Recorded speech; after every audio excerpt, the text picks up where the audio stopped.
So here's a question I've been wrestling with for a long time, both as a Christian and as an American, what I consider to be an American patriot. And the issue is this: as Christians, when we see our governmental structures abandoning principle, and as we watch our civilization collapse around us, is there a place, first of all, for civil disobedience? And God forbid, is there ever a place for violence and force of arms to restore our civilization as a government? And that has two levels to it, I think. First of all, as citizens, but secondly, for me anyway, and more importantly, as a Christian, the issue is, how do we fight? And I've wrestled with this for a number of years, really, but given the circumstances surrounding the attacks on President Trump, the attacks on our civilization, and the attacks on our constitutional rights and rule of law, it's really come to a head for me, and I've wrestled with it, prayed on it, discussed it with people, and I finally come to my own terms with it. What I'm about to say applies to me. I'm not suggesting that this is an overall principle that everybody should follow, but I believe it's consistent. Where I've landed on this, I believe, is consistent both with biblical principles and with our foundational American documents. Our framework for our government is grounded in three words, which I don't believe are found in any other documents, in any other constitution, or any other governing authority anywhere else on the planet Earth. Those three words are this: we the people. Our authority for our government is vested in we the people, its citizens. Our rulers and our governors report to us. We don't report to them. Our founding fathers established a system of government which is first of all grounded in biblical principles. If you believe the bullshit and lies that we've been fed for a couple generations, you would come to believe that all these founders were deists and atheists and people that really didn't have much use for God. The problem with that is it's simply not true. And anybody who would take the time to read our history and read up on what some of the founders believed and how they acted out on those beliefs, you would come to an entirely different conclusion than what we've been fed for the last couple generations. As an example, our Declaration of Independence had 56 signatories. Of those 56 individuals who signed that declaration, 29 of them had divinity degrees.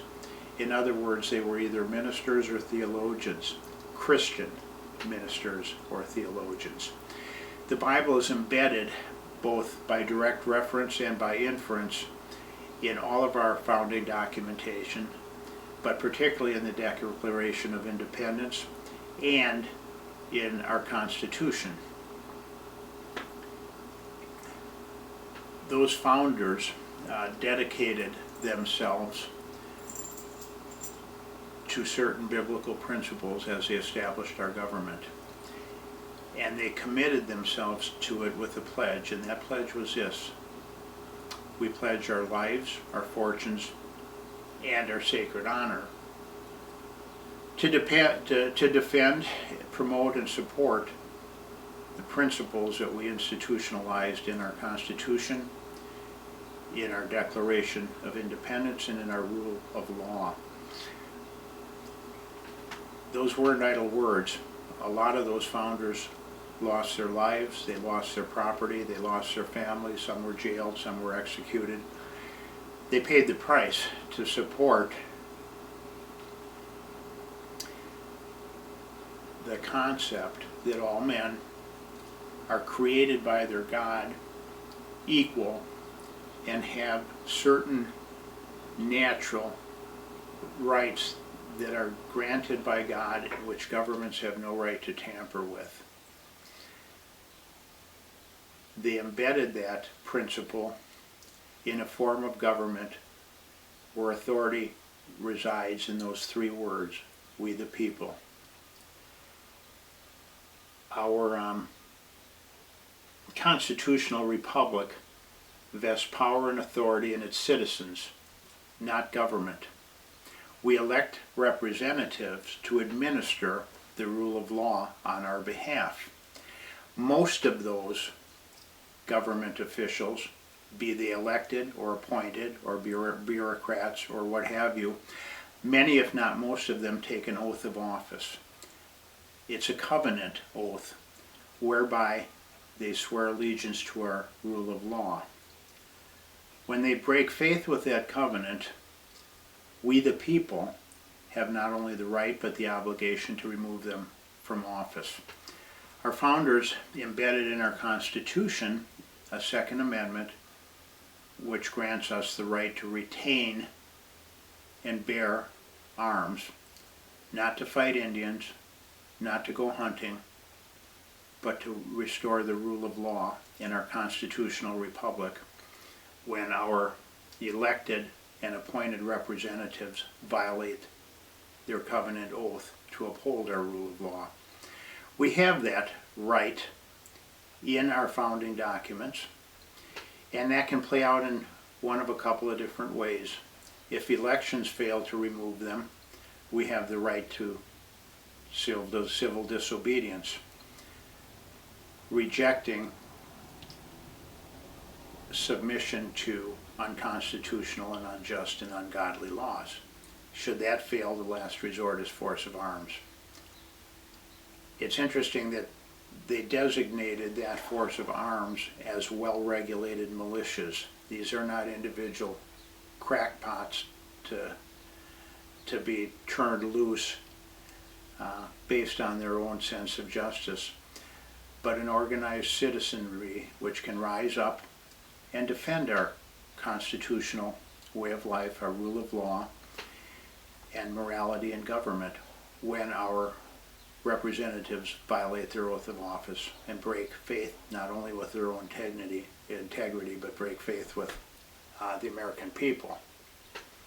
The question is, if we retain that right as citizens of a free republic, how does that align with biblical principles? I would suggest to you that in the Declaration of Independence, our founders specified that when rulers violate the principles of nature and of nature's God, we have the right and the obligation to throw off that system and replace it with one that aligns better with godly principles. So when our rulers break faith with our system and our rule of law, our founders claimed that nature and nature's God and nature's rules determine what's right and wrong. We know from nature, for example, that we have a right and an obligation of self-defense to defend ourselves and our property. Nature speaks to this in terms of nesting birds, nesting animals, cornered animals, protecting their young, protecting their eggs, which would equate to life in the womb, protecting their territory. We know from biblical examples, which God specifically specified, that we have both a right and an obligation to civil disobedience. We see that in the book of Daniel, where three friends, Jewish friends under the authority of the Babylonian ruler, were commanded to bow down and worship an image. They told Nebuchadnezzar straight out, "We will not bow down to your image, we will not worship your gods. If a furnace and being burned to death is our fate, God can rescue us. And even if he doesn't, we will not obey your unjust and ungodly commands." They were put in a furnace. God spared them. He didn't have to, but he did. Later in that same book of Daniel, Daniel was commanded to bow down to a Persian king, I believe it was Cyrus, who actually liked Daniel, but he had set up an image to himself and commanded that everyone bow down and worship that image. Daniel again stood his ground. He said, I won't comply. He was put in the lion's den. In the New Testament, we see the disciples, Peter and John, preaching the name of Jesus. They were jailed, hauled before the Sanhedrin, which was a ruling Jewish council. It was the high church authority, and also civil authority. The Jewish system was combined as a theocracy with God and government combined. They were under Roman authority, but the Romans had a pattern of permitting the people they conquered to rule their own affairs as long as they didn't rebel against Rome. And so the Jewish people and the Jewish authorities had the right not only to impose their religious edicts, but also to impose civil and criminal penalties against people that violated their laws, with one exception. They could not execute people. If there was a death sentence to be imposed, they had to go before Rome, and Rome would have to make that decision. With that exception, the Jewish leadership combined both religious and civil or criminal, had the authority.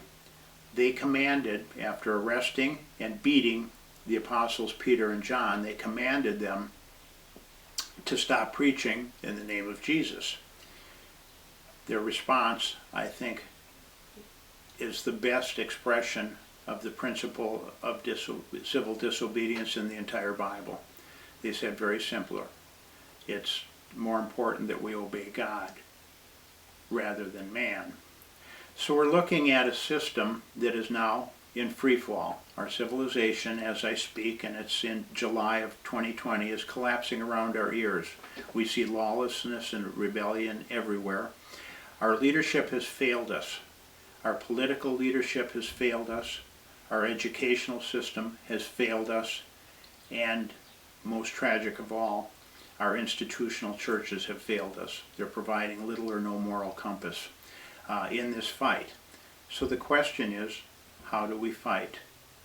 My answer, which I believe conforms both with our foundational documents as Americans and also with biblical principles as a Christian, is first of all to speak out for what's true, refuse to comply with edicts, orders, or laws which fail to conform either with our Constitution or with biblical principles.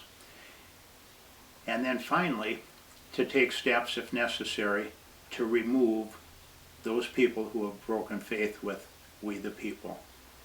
That's my take, and I think it's a decision that everybody has to make on their own, but I think it's one that we're at a time of choosing right now, and we all need to think about this, pray about it, and come to terms with where we stand and how we fight.